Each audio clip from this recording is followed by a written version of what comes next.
Pagi hari ini kaum muslimin di seluruh pesantren tanah air dengan khusyuk dan hikmat menunaikan sholat Idul Adha mengikuti sunnah Nabi. Semua bertakarub kepada Allah dengan kepasrahan diri tinggi guna meraih ridha dan karunia-Nya.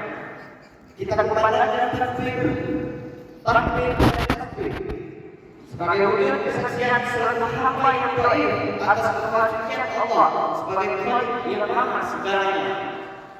Pada hari raya ini, kaum muslimin juga menaikkan ibadah kurban, mentaati perintah Allah dan mengikuti jejak Nabi Ibrahim alaihissalam sebagai wujud kesyukuran atas nikmat Allah yang tak terhingga, sebagaimana firman-Nya dalam Al-Quran, Inna a'tainaka al-kautsar fasholli li rabbika wanhar inna shani'aka huwal abtar, yang artinya sesungguhnya kami telah memberikan kepadamu nikmat yang banyak, maka dirikanlah sholat karena Tuhanmu dan berkorbanlah.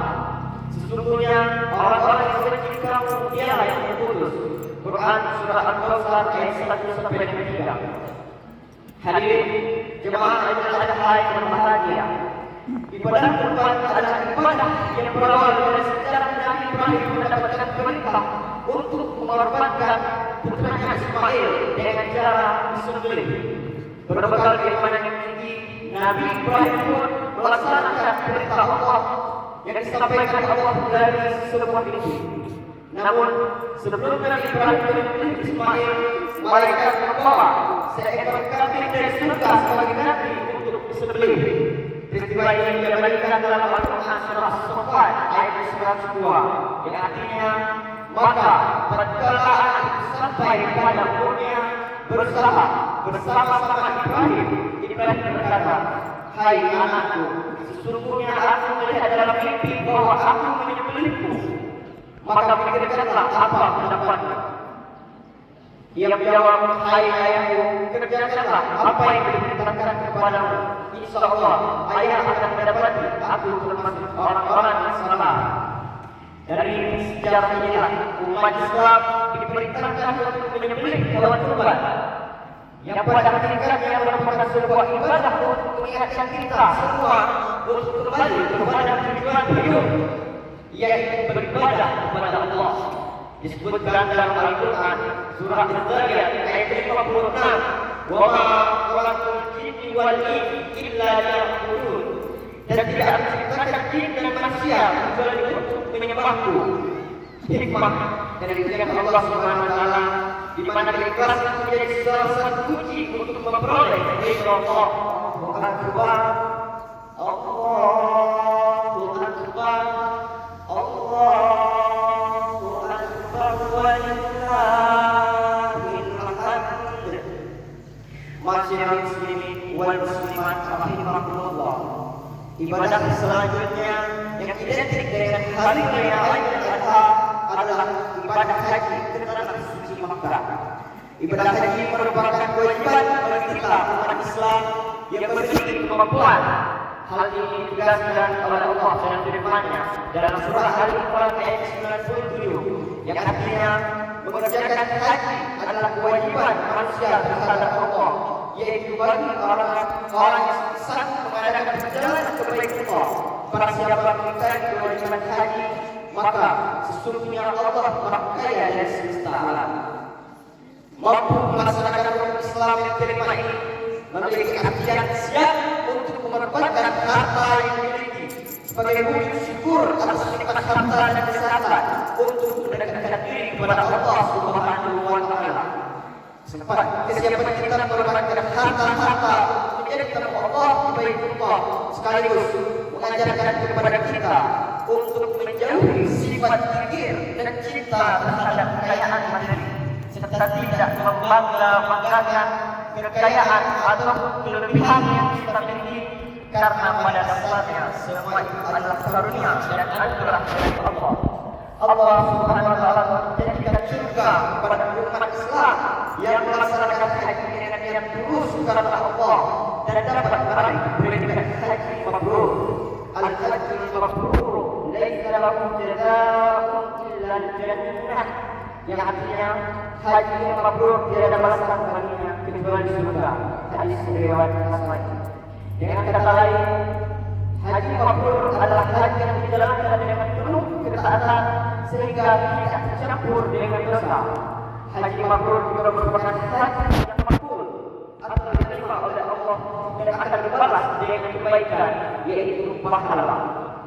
Haji mabrur dapat dilalui dengan kelebihannya seseorang menjadi lebih baik dari sebelumnya dan tidak mengulangi perbuatan maksiat dan dosa yang ia lakukan. Allahu Akbar, Allahu Akbar, Allahu Akbar, walillahil hamd. Masyarakat muslimin wal muslimat rahimakumullah. Dengan hikmah dua ibadah ini, yaitu kurban dan haji, sudah merupakan kewajiban bagi kita selaku umat Islam untuk meyakini bahwa Allah memberikan tujuan dalam memberikan setiap perintah kepada manusia. Dengan kisah pendidikan anak yang dilakukan Ibrahim dan kita implementasikan pada perilaku anak-anak kita sekarang, harus kita menjadi jujur bahwa salah satu penyebab utama terjadinya kegagalan remaja pada saat ini di antaranya adalah orang tua itu sendiri. Tidak sedikit orang tua yang terjebak dalam dua sikap ekstrim yang saling bertolak belakang. Sikap yang memanjakan terlalu berlebihan dan sikap pengabaian yang menelantarkan anak-anak. Ada orang tua yang menganggap bahwa kasih sayang kepada anak harus ditunjukkan dengan pemberian dan pemenuhan segala keinginannya. Bahkan ada juga orang tua yang memanjakan anak dengan segala fasilitas untuk mengangkat gengsinya sendiri sebagai orang tua. keberhasilan Ibrahim alaihissalam mendapatkan anak soleh seperti Ismail alaihissalam adalah karena beliau sendiri berhasil mendidik dan membentuk dirinya menjadi seorang hamba yang soleh.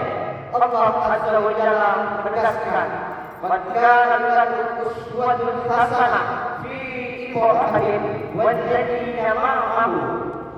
Yang artinya sesungguh telah ada untuk kalian teladan yang baik dalam hidup Ibrahim dan orang-orang yang bersamanya. Quran. Apakah kita sudah berusaha belajar untuk menjadi orang tua yang soleh untuk kita contohkan kepada anak kita? Dan yang kedua, apakah kesibukan kita solehkan pribadi kita tersebut sudah menyamai kesibukan kita melihat harta, jabatan dan urusan dunia lainnya? Di pelajaran lain Nabi Ibrahim alaihissalam adalah jika ingin memiliki anak yang soleh maka bersungguh-sungguhlah meminta dan mencita-citakannya dari Allah Azza wa Jalla. Allah Subhanahu wa taala mengatakan doa Nabi Ibrahim alaihissalam tentang itu dalam Al-Quran. Rabbi habli minas shalihin, Tuhanku karuniakan untukku seorang anak yang termasuk orang-orang yang soleh. Quran surah As-Saffat ayat 100. Kaum muslimin yang berbahagia, mungkin banyak di antara kita yang sekedar mau memiliki anak yang soleh. Tapi siapa di antara kita yang bersungguh-sungguh berdoa memintanya kepada Allah dengan gelombang mata yang berai air mata? Siapa di antara kita yang secara konsisten menjadikan doa-doa terbaiknya untuk keluarga dan anak-anaknya? Nabi Ibrahim sendiri sanggup mengorbankan anaknya demi menjalankan perintah Allah Azza wa Jalla. Namun sebaliknya zaman sekarang seorang ayah sanggup mengesampingkan perintah Allah demi melanjutkan dinasti kepada anak dan keluarganya. Dengan momentum ibadah kurban, marilah kita mengembalikan tauhid anak-anak kita seperti teladan Nabi Ismail alaihissalam. Sebab anak adalah bisa menjadi nikmat, tapi jangan lupa ia juga bisa akan menjadi musibah bagi kedua orang tuanya. Terakhir singkat mengenai makna dari Idul Adha itu sendiri. Setiap kita adalah Ibrahim. Ibrahim punya Ismail. Ibrahim memiliki Ismail. Ismail mungkin hartamu. Ismail mungkin jabatanmu. Ismail mungkin gelarmu. Ismail mungkin egomu. Ismail adalah sesuatu yang engkau sayangi dan kau pertahankan di atas dunia. Ibrahim tidak diperintahkan Allah untuk membunuh Ismail. Ibrahim hanya diperintahkan Allah untuk membunuh rasa kepemilikan terhadap Ismail, karena pada hakikatnya semua adalah milik Allah Azza wa Jalla. Idul Adha adalah tentang berjaya dan ikhlas. Dia harus sungguh berat. Banyak hal-hal yang dulu terasa mewah, akan tetapi sekarang biasa saja. Banyak yang kita rasa sudah jadi bagian dari hidup kita, namun ternyata harus kita lepas. Allahu Akbar, Allahu Akbar, Allahu Akbar, walillahil hamd. Bapak-bapak, ibu-ibu jemaah Idul Adha yang berbahagia, mengakhiri khutbah kita pada kesempatan ini, marilah kami mengajak kita semua untuk menadahkan tangan seraya mohon doa dan kemampuan dari Allah Subhanahu wa taala. A'udzu billahi minasyaitonir rajim. Bismillahirrahmanirrahim. Allahumma ighfir lil muslimin wal muslimat wal mu'minin wal mu'minat al-ahya'i minhum wal amwat innaka 'ala kulli syai'in qadir. Alhamdulillahirabbil alamin, hamdan syakirin, hamdan na'imin, hamdan yu'affi ni'amahu wa yukafi mazidah. Ya Rabbana lakal kama yanbaghi li jalali wajhi sultani. Allahumma shalli ala Muhammad wa ala ali Muhammad. Allahumma la tad'u lana dhanban illa ghafartah ولا هما إلا فرجته ولا عيبا إلا سترته ولا سقاما إلا شفيته ولا دينا إلا قضيته ويسرته. Ya Allah, jika ada satupun di antara kami saat ini hamba-hamba yang datang dengan guguran dosa, jangan biarkan dia pulang meninggalkan tempat ini, ya Allah. Meninggalkan area rumahmu ini, ya Allah, kecuali Engkau telah ampun seluruh dosa-dosanya. Wala hamman illa farajta. Jika ada di antara kami yang datang membawa kegelisahan, jangan biarkan dia pulang kecuali Engkau telah menenangkan keadaan jiwanya. Wala aiban illa satarta.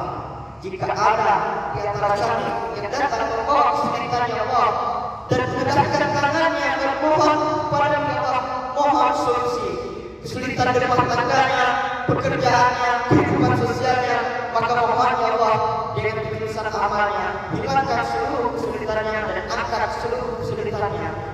Ya Allah, bila pun ada di antara kami yang memiliki hajat tersembunyi yang memohonkan dalam jiwanya dan tidak ia jaharkan, maka mohon selalu baik dunia dan akhirat kabulkan ya arhamar rahimin.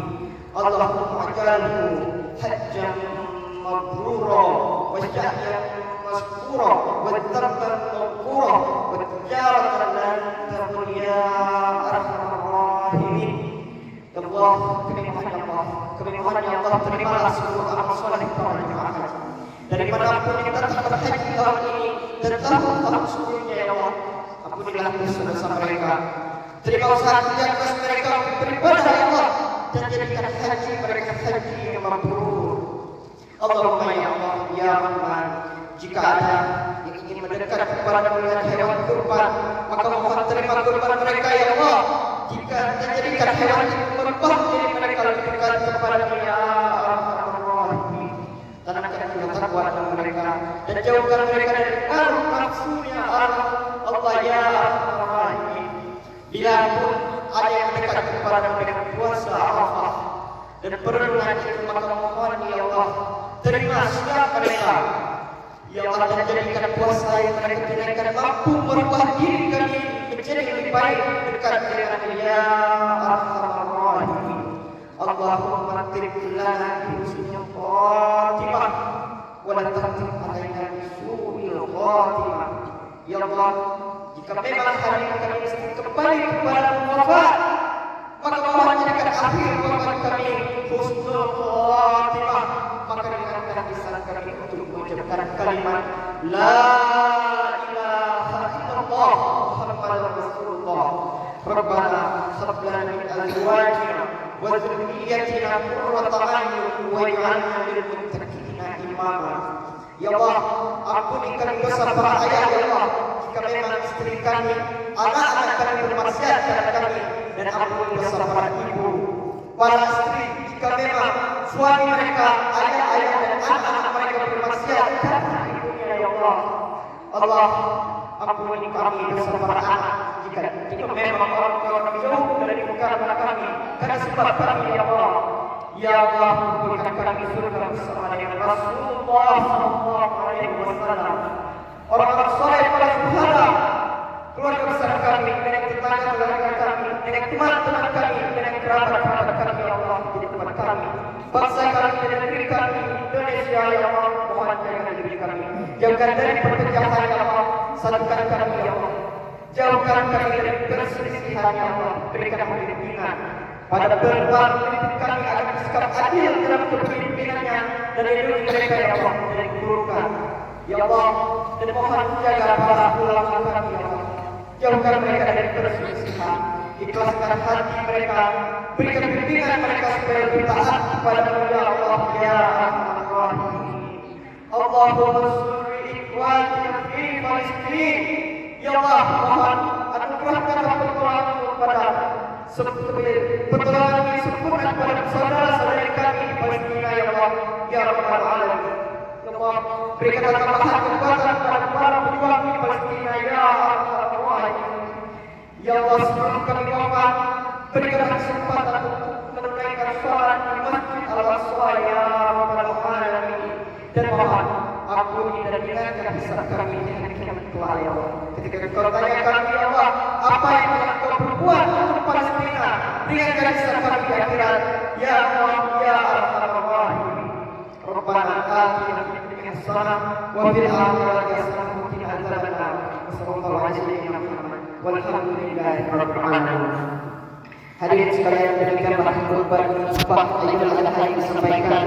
Saya mengajak kepada kita seluruhnya untuk lebih mendekatkan diri kepada Allah, bangun persatuan, harmoni, cintai saudara-saudari kita sekalipun ada perbedaan menunaikan Idul Adha. Perbedaan itu menjadikan kesalahan mencintai dan mendekatkan diri kepada Allah. Barakallahu fiikum al-azim wa nafa'ani wa iyyakum min al-ayati min al-hadith. وتقبل الله منكم تلاوته انه هو السميع العليم واستغفروه انه هو الغفور الرحيم. السلام عليكم ورحمه الله وبركاته.